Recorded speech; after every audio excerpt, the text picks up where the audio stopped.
Good evening and welcome. I'm Lisa Rayam, your moderator for the evening. I'm host and senior producer of WABE's Morning Edition. So glad to be here with you. Tonight's forum is an opportunity for you to introduce yourselves to the voters in Sandy Springs and to shed light on your platform. This is not a debate where you openly challenge your opponent this evening, but it's just a forum so the voters will know who you are and what you stand for. I'd like to take this opportunity to introduce you to two of our panelists, the two who will be asking the questions this evening.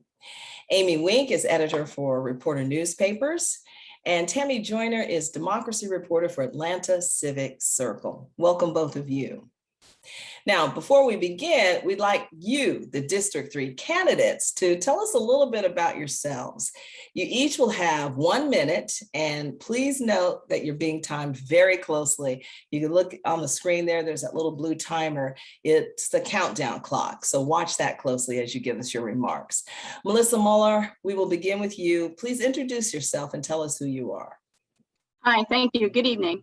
I'm an executive for one of the world's largest technology consulting companies, and I've lived in Sandy Springs for 22 years, relocating from Pittsburgh, Pennsylvania. I initially lived in the North Springs neighborhood in a single-family home, and I currently live in the townhome community of Autumn Chase.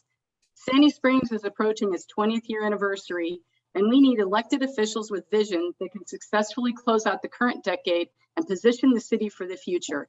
I'm an experienced businesswoman with a strong work ethic who is known for listening to her customers and meeting their expectations. I have served in all board roles for my large homeowners association, which has taught me not only about zoning and infrastructure, but also about the importance of bringing individual interests together for the betterment and sustainability of their community. My skills, experience, energy, and passion would well serve the city of Sandy Springs. Thank you. Thank you for being here. Leslie Mullis, tell us who you are. I believe that we have an obligation to leave our community better than we found it. I saw firsthand how my own parents improved lives in Marietta and Cobb County, where I grew up.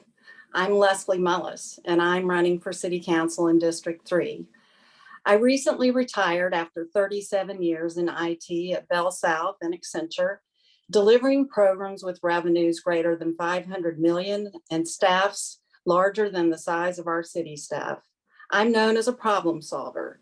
I was the executive who successfully delivered the most complex projects.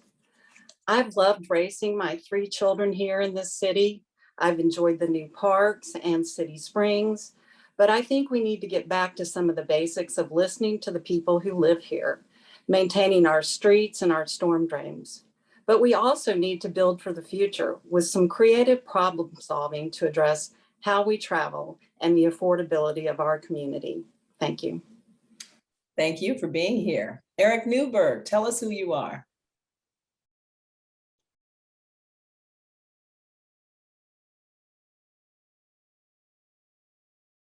Mr. Newberg, you are muted. You can begin again and you have 1 minute. Thank you. Good evening. My name is Eric Newberg and I want to be your city council member.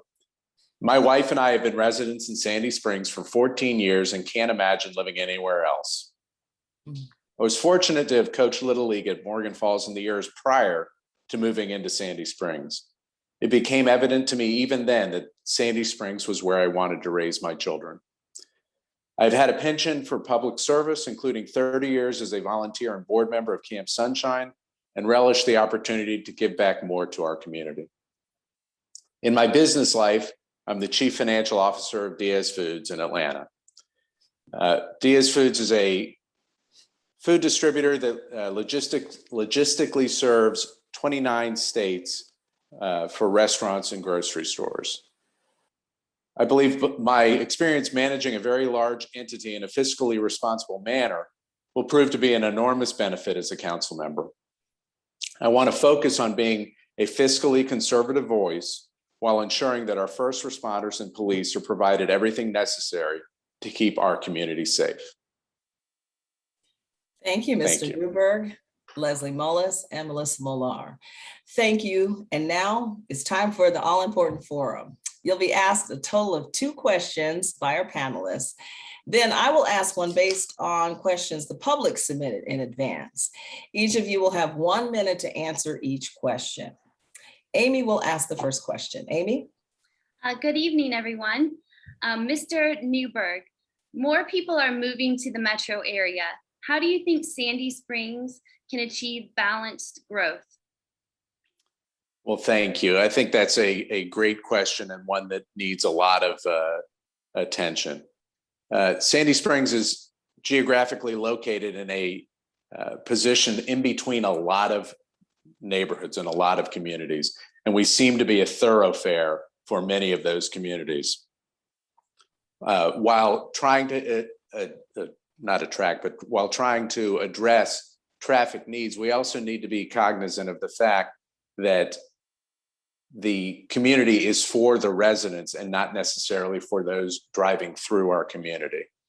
I think we've done a great job in attracting businesses, as evidenced by Mercedes-Benz and the like, and I think that we will continue to be able to do that because of the neighborhoods and the community feel that we have in Sandy Springs. Thank you. And Ms. Mullis, how do you think Sandy Springs can achieve balanced growth as more people move into the metro area? Well, only 1 in 6 workers in this city live here, and that's leading to more traffic and labor shortages. In 2020, the city conducted an economic development study, and it repeatedly refers to the lack of affordable housing as a factor that's going to limit growth. It basically said attainable housing for lower and middle income earners is a critical part of the market climate necessary to make Sandy Springs attractive to companies. And the lack of affordable housing is a challenge for businesses to attract service workers, entry and mid-level professionals. The challenge could limit our success in attracting and keeping large employers with diverse workforce. So the first thing that we need to do is address our housing affordability issue. And then we can look at other things like private and public partnerships to give some loan programs for small business. And the other thing that they said that we should work on is improve communications.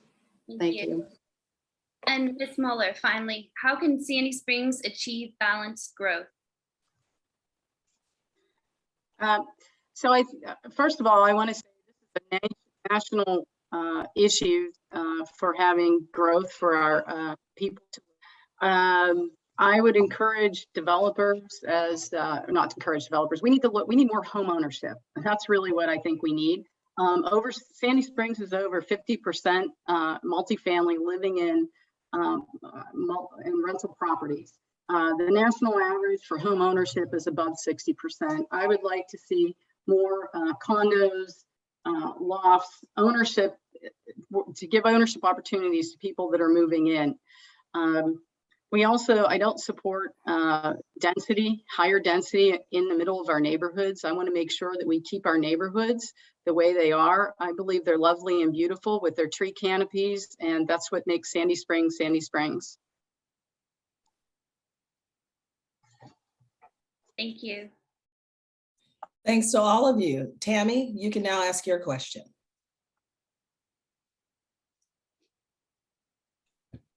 Tammy, you are muted.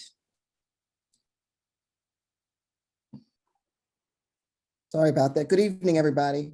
I want to start the question with Ms. Mular. During the State of the City address, the mayor said the city is having a hard time finding and recruiting police officers. What do you see that the city needs to do to attract the best and brightest of law enforcement? And that's for Ms. Mular. All right, thank you. So a couple of things. One, if you haven't seen in the paper, that our police did just get a raise this week, sergeant and below. So 15% was for them. I think that's a step in the right direction. I know the other metro areas have become more competitive in the northern part of Atlanta with Sandy Springs. We also need to reach out to other cities who, let's say, are not as police friendly. And I believe we've already started doing that to attract people down to Sandy Springs. We also need to make sure that we keep them equipped and staffed.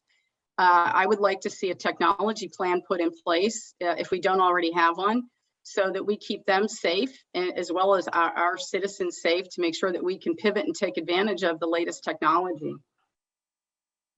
Thank you. And this question is again for Mr. Mullis. What do you feel the city needs to do to attract the best and brightest in law enforcement? Well, they did take the step of the raises, and I think that's a good first step. But we have one of the safest cities in Georgia and in the US, and we have strong support here for our first responders. And so we need to communicate that to potential recruits. But public safety is also linked to public health. And in the Sunday AJC, they talked about the biggest contributors are poverty and isolation colliding with a broken mental health system. And so we need for our potential recruits to know that they don't have to deal with mental health issues by providing new techniques to ensure that mental health and social crises are handled safely by trained professionals such as social workers and other psychiatrists and professionals. And we should expand our community policing, and I think this would help them if we were to help find them affordable housing within the city so they didn't have long commutes. Thank you. And Mr. Newberg, what do you feel the city needs to do? Well, I think the city has done a wonderful job creating the police force and the fire force here. And I think they've done a great job of recruiting even during these times. The last numbers that I saw, we were barely short of the budgeted number of officers. Not to say that we shouldn't continue to recruit, but they've done a good job so far. I think the biggest thing that we need to do is to maintain the support that our officers and firefighters feel from the community. There are a lot of anecdotes that could be told about how the community supports them and appreciates what they do. However, I think the biggest thing that we need to keep in mind is we need to allow the police officers and firefighters to do their jobs and support them in the execution of their job. Thank you. Thank you to all of you. This next question is from the public. If elected, how would you work to improve diversity, equity, and inclusion in the community? Melissa Mular. So in February, the mayor commissioned a task force, Diversity Inclusion Task Force, and I believe that that task force should continue to meet to identify in-district and cross-district opportunities. I also believe that the city should have required training on diversity, inclusion, and anti-bullying for the city staff, the mayor, the council. And we work with the Community Assistance Center and other nonprofits as we reach out to those underserved. And we do have the grant program through the Community Development Program. We need to continue that and ensure that it stays funded and we can continue to reach out and help those in need. Leslie Mullis, how would you work to improve diversity, equity, and inclusion in the community? For some, we are a tale of two cities. Our growth has created opportunities for some people, but many have been left behind. And we need to go ahead and invite the Diversity and Inclusion Task Force to the council meeting and hear their findings to date, rather than wait for a full report. We need to earmark the $13.8 million that we're getting in American Rescue Funds for addressing the most urgent concerns. And we need to complete the strategic action plan for housing as called for in both the housing and the economic development studies. We need to explore more transit options. We need to invest and expand community policing, And we need to explore a community center and other updates to the park master plan. Thank you. Thank you. Eric Newberg, how would you improve diversity, equity, and inclusion in Sandy Springs? Well, as someone who's worked for 23 years within the Hispanic culture, I think the most important thing is to treat everyone equally with respect. And I think that with things like the task force, we have the opportunity to include a lot of different opinions and ideas into our city.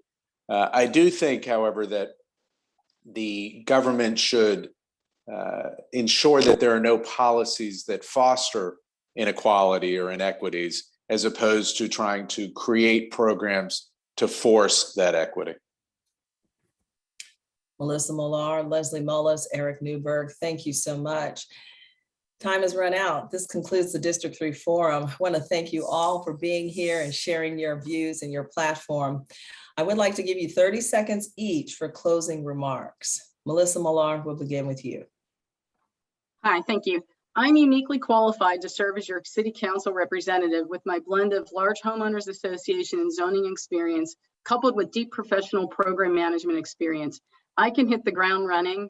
I know how to bring people together to solve complex problems. In my career, I've been known to shake trees to get things done. I'm not done shaking trees yet. So in this election, Sandy Springs District 3, vote for me, Melissa Mular, and let's shake some trees together. Leslie Mullis, 30 seconds for closing remarks. The first step towards getting somewhere is to decide you're not going to stay where you are. I've called this community home for 31 years. I've raised my 3 children here in the public schools and in the North Springs neighborhood. I've volunteered in our public schools. I've organized community meals, and I've served as an advocate for youth in our juvenile courts.